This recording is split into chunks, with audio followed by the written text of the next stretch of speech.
Good evening, and welcome to Masterworks with Michael. Tonight, we will be reading Hans Christian Andersen's short story, The Tallow Candle. The Tallow Candle. There was sputtering and sizzling as the flames played under the pan. This was the tallow candle's cradle, and out of the warm cradle slipped the candle, perfectly shaped, all of a piece, shiny white and slender. It was formed in a way that made everyone who laid eyes on it believe that it must promise a bright and glorious future. Indeed, it was destined to keep that promise and fulfill their expectations. The sheep, a pretty little sheep, was the candle's mother, and the melting pot was its father. From its mother it had inherited its dazzlingly white body and an intuitive understanding of life.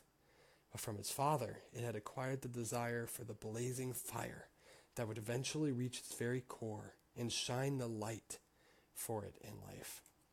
That is how it had been made, and how it cast itself, with the best and brightest of hopes, into life. Here it met an amazing number of fellow creatures with whom it had dealings, since it desired to get to know life, and thus perhaps find the most suitable niche for itself. But the candle saw the world in too benevolent a light, while the world only cared about itself, and not about the tallow candle at all. The world was unable to understand the true nature of the candle, so tried to use it to its own advantage, and handled the candle improperly. Black fingers made bigger and bigger spots on the white color of innocence, which little by little totally disappeared, to be covered with the filth of an outside world that had been far too harsh and come much closer than the candle could bear, since it had been unable to distinguish between the pure and the impure. But deep inside it was still innocent and unspoiled. That is when the false friends realized that they could not reach its innermost part. In anger they threw away the candle, considering it a useless thing. The outer black layer kept away everybody good. They were afraid of becoming contaminated by the black color, of getting spots on themselves, so they kept a distance. Now the poor tallow candle was lonely, abandoned, and at its wit's end. It felt cast off by what was good, and discovered that it had been nothing but a blind tool used to advance what was bad. It felt so terribly sad, because it had lived its life without purpose. Perhaps it had even tarnished some good things by its presence. It could not grasp why and to what end it had been created, and why it was put on this earth, where it might destroy itself and even others.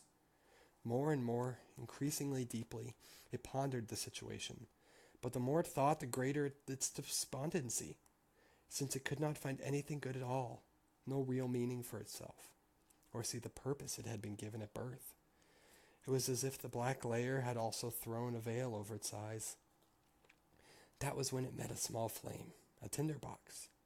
The tinderbox knew the light better than the tallow candle knew itself, for the tinderbox saw everything so clearly.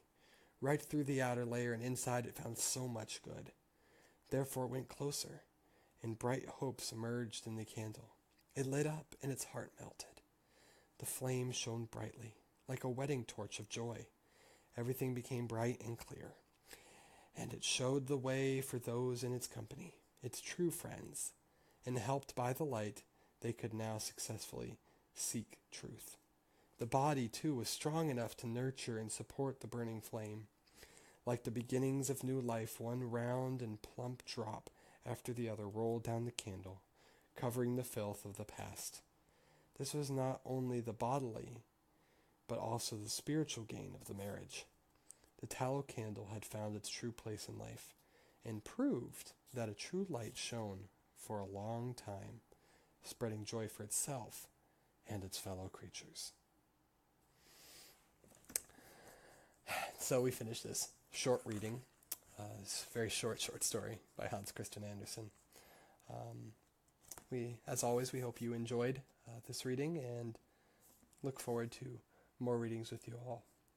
As a added note, I'd like to say that for any of the videos we do, I'd love to see your commentary in the comment section below, your interpretations, analysis, etc.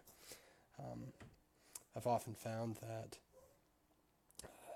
there are a few things for me more pleasing, more pleasant, more satisfying than a good discussion about a book. a story, and what we can learn from it and what we can learn from each other, and in turn, what we can learn about humanity. As always, have a good evening, and look forward to reading to you again.